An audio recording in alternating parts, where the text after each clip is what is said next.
the ting goes.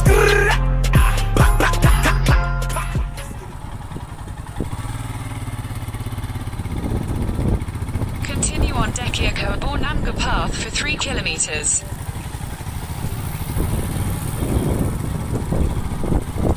তো আমি তাৰ পৰা ওলাই আহি ফাইনেলি ঢেকীয়াখোৱা বৰনামঘৰ আমি ৰাস্তাত ওলাই গ'লোঁ।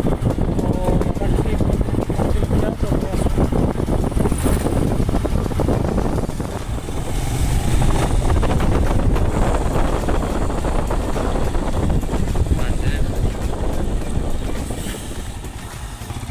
ফাইনেলি আমি আহি পাই গ'লোঁ যোৰহাটস্থিত শ্ৰী শ্ৰী মাধৱদেৱৰ গুৰুজনা স্থাপিত ঢেকীয়াখোৱা বৰনামঘৰ।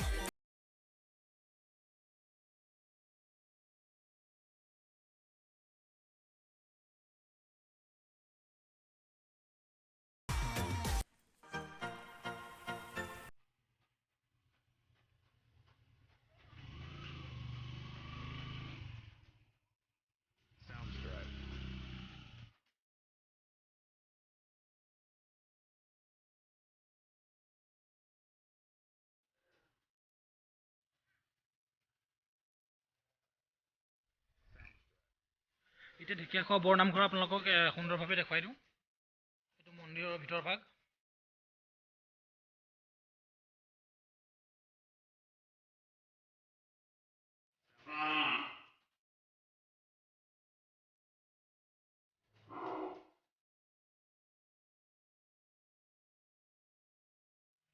আমি সোমাই আহিলোঁ। দান পত্ৰ আছে দিব পাৰে। তো আপোনাৰ য'ত চাকি দিয়ে মেইন, তো তাত আপোনালোকক লৈ গৈ আছোঁ। আৰু আপোনাৰ নামঘৰ ভাগ বহুতো ডাঙৰ, যথেষ্ট ডাঙৰ আপোনাৰ। আৰু এই নামঘৰ ভাগ 1450 শকত আপোনাৰ ৰোৱা এজোপা গছ, চব যথেষ্ট ডাঙৰ। আৰু এতিয়া বলক মেইন যিটো চাকি দিয়া হয় তাৰ ভিতৰলৈ লৈ গৈছোঁ আপোনালোকক। তো এয়া দেখা পাইছে, ইয়াতে আপোনালোকে চাকি দিয়া হয়।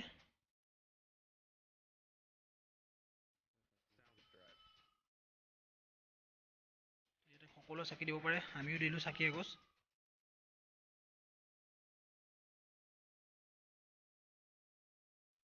নামঘৰৰ মণিকূট ভাগ এয়া মই দেখাই দিছোঁ আপোনালোকক। এতিয়া আমি এয়া চাকি দিয়া হৈ গ'ল। তো এতিয়া এজন ককাক আমি লগ পাইছোঁ। সেই ককাজনে ঢেকীয়াখোৱা বৰনামঘৰৰ বিষয়ে দুই এটা ধৰিব। কওকচোন ককা। আগতে মানে ব্ৰাহ্মণসকলে যাগ যজ্ঞ কৰিছিলে, মানে শংকৰদেৱ নোহোৱাৰ জন্ম হোৱাৰ আগতে দেই। তেতিয়া যাগ যজ্ঞ কথা চলি আছিলে। আৰু পাছত যেতিয়া শংকৰদেৱ জন্ম হ'ল, শংকৰদেৱ মানে ডাঙৰ দীঘল হ'ল, বিয়া বাৰু পাতিলে। পাছত মানে নাম ধৰ্ম প্ৰচাৰ কৰিবলৈ ধৰিলে। যেতিয়া নাম ধৰ্ম প্ৰচাৰ কৰিবলৈ ধৰিলে, আগৰ সেই ব্ৰাহ্মণসকলৰ মানে যি যাগ যজ্ঞৰ দক্ষিণা পাইছিলে, নাম ধৰ্ম প্ৰচাৰ কৰাৰ কাৰণে তেওঁলোকৰ অলপ দক্ষিণাটো কমি গ'ল মানে। যেতিয়া দক্ষিণাটো কমি গ'ল, তেতিয়া আৰু মানে ব্ৰাহ্মণসকলৰ খং উঠিলে।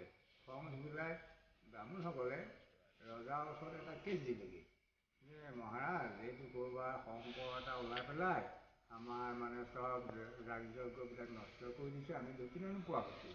এতিয়া কি কৰে, সেইটো কিবা এটা উপায় কৰিব লাগে। এতিয়া ৰজাই কি কৰিব, নামহে গাইছে, গতিকে নাম গোৱাৰ কাৰণেতো একো কৰিব নোৱাৰে। তেতিয়া কৈছে, ৰজাই এটা বুদ্ধি সাজিলে। যিটো শংকৰদেৱ মাধৱদেৱ বা শংকৰদেৱৰ জোঁৱায়েক এজন আছিলে, হৰিদ্বাৰ বুলি কয় নামটো। আৰু লগত লগৰীয়াসকলৰ সৈতে তেওঁলোকক এটা কাম দিলে কি, তেওঁলোকক ৰাতি আকৌ আগৰ দিনা হাতী ধৰা পাল আছিলে, এই হাতী ধৰিবলৈ দিলে যে আজি আপোনালোকে হাতী ধৰা পাল আছে, আপোনালোকে হাতী ধৰিব লাগিব।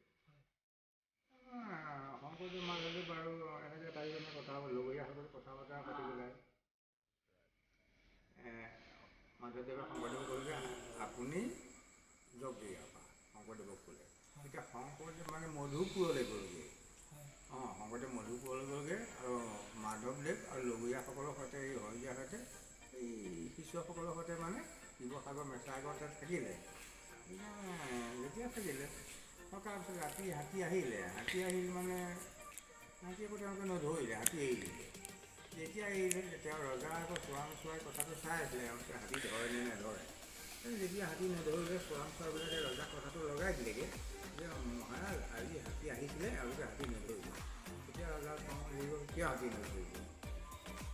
নাই এওঁলোকক মানে হেৰি কৰে মানে পুৰা এই মানে প্ৰাণদণ্ড দিলে মানে প্ৰাণদণ্ড দিলে তেতিয়া আৰু কি কৰিলে শিৱসাগৰ নেতাগৰ বৰ পুখুৰী পাৰে যিজনকে লৈ গ'ল আৰু লৈ গৈ পেলাই সুধিলে মাধৱদেৱক সুধিলে তোৰ কোন কোন আছে মোৰ কোনো নাই মই বিয়া বাৰু কথা নাই মই অকল বিয়া মানে মানুহ শংকৰদেৱৰ জোঁৱাইকো সুধিলে হৈ যায় নাম তোৰ কোন কোন আছে নহয় মোৰ ল'ৰা ছোৱালী আছে মাইকী আছে মোৰ সংসাৰ আছে অঁ তেতিয়াহ'লে এওঁক এইজনক মানে প্ৰাণদণ্ড দিয়ে এইজনক কান্দোতা নাই নহয় এইজনক এৰি দিয়া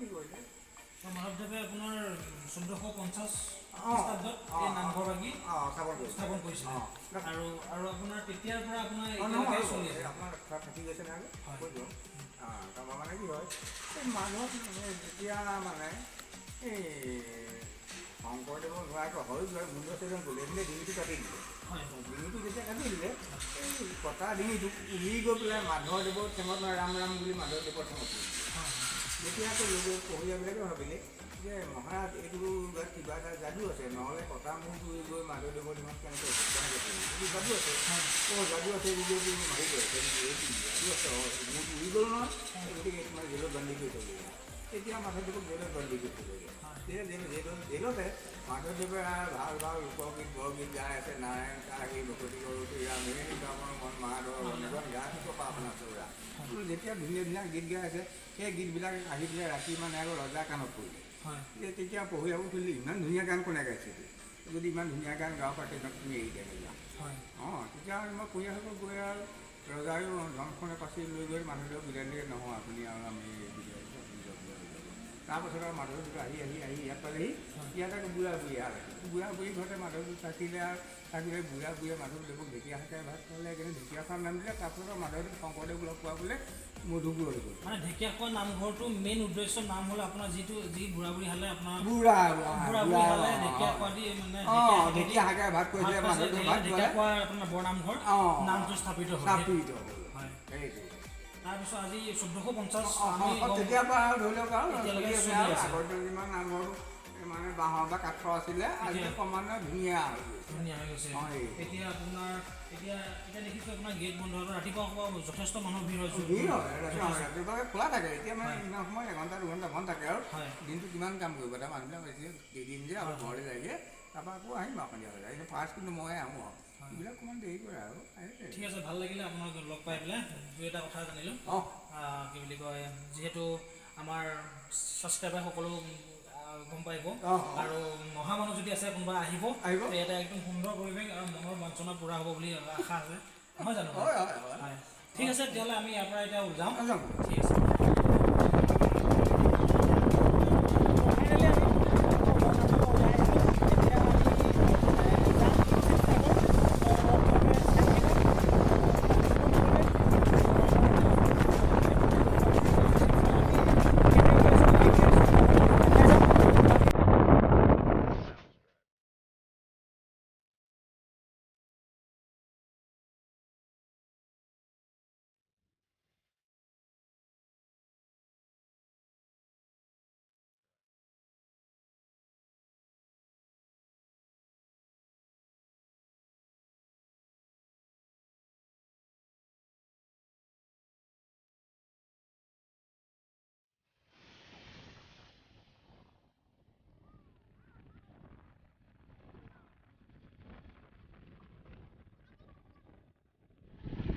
টাউন এইফালে সুন্দৰ সুন্দৰ লাগিছে যথেষ্ট ভিৰ তাৰ মাজে মাজে আমি গৈ আছোঁ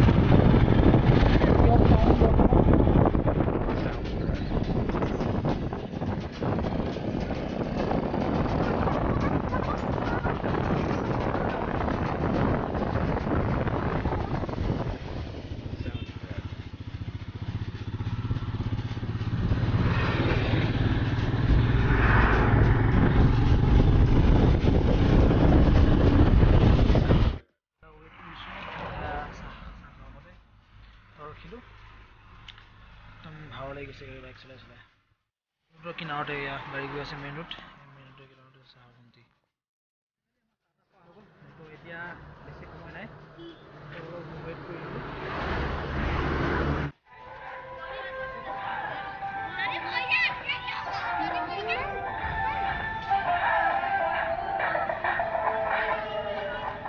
তো আমি আহি থাকোঁতে ৰাস্তা কিনাৰতে এখন মেলা দেখিলোঁ, তো মেলাখন আমি সোমাই আহিলোঁ।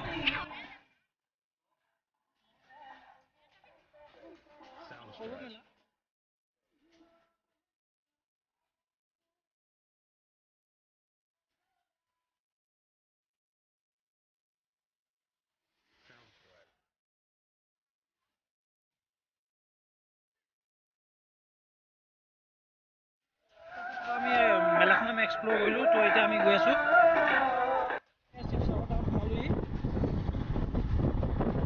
ইয়াত সময় হৈছে 5:45।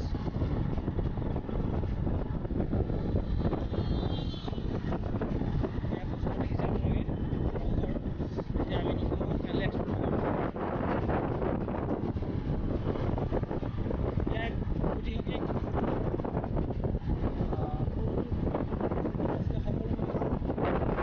ৰাতি আপোনালোকে এবাৰ চাই লওক ৰংঘৰ।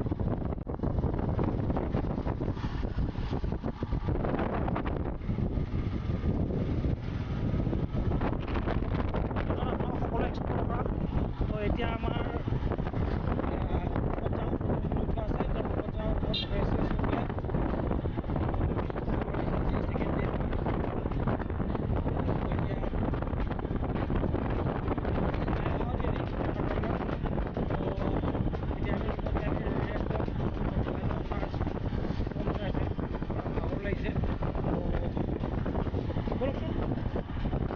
হোটেল তলাতল।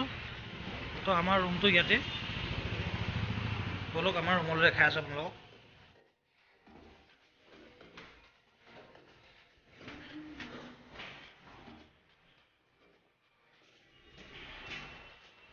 তো এটা সুন্দৰ প্লেচত আমাৰ ৰুমটো। আমাৰ ৰুম হ'ল আপোনাৰ 26 আৰু এটা সুন্দৰ নাজাৰা চাওক টাউনখন। এতিয়া টোটেলি বন্ধ হৈ গ'ল, সময় যথেষ্ট হ'ল। তো আমাৰ ৰুমটো আপোনালোকক দেখাই আছোঁ। তো ফাইনেলি এইটো আমাৰ ৰুম। আমাৰ এইটো কষ্ট পৰিছে আপোনাৰ দাম 1500 টকা। তো AC চব আছে, এতিয়া AC দৰকাৰ নাই, টিভিটো দৰকাৰ নাই। তো আমি অলপ সময়ৰ কাৰণে, এদিনৰ কাৰণে তো আপোনালোকক দেখাই দিলোঁ। কেনেকৈ লাগিছে ক'ব। ৰাতি হৈ গ'ল 9টা, 9:30। তো এতিয়া আমি খানা খাবলৈ গৈ আছোঁ, বলক আপোনাক দেখাই আছোঁ। খানা খাবলৈ ডাইৰেক্ট ইয়াৰ তলতে আছে ৰেষ্টুৰেণ্ট, তো তাতে আমি খাম। তো গৈ আছোঁ, বলক আপোনাক দেখাই অৰ্ডাৰ দি দিলোঁ। তো আমাৰ এতিয়া লাঞ্চটো আহিব। তো আপোনাৰ AC আছে, এতিয়া আমি বহি আছোঁ AC ৰেষ্টুৰেণ্টত। তো আপোনাক দেখাই আছোঁ ৰেষ্টুৰেণ্টখন। তো এটা সুন্দৰ ৰেষ্টুৰেণ্ট, এইফালে ভাগিন বহি আছে।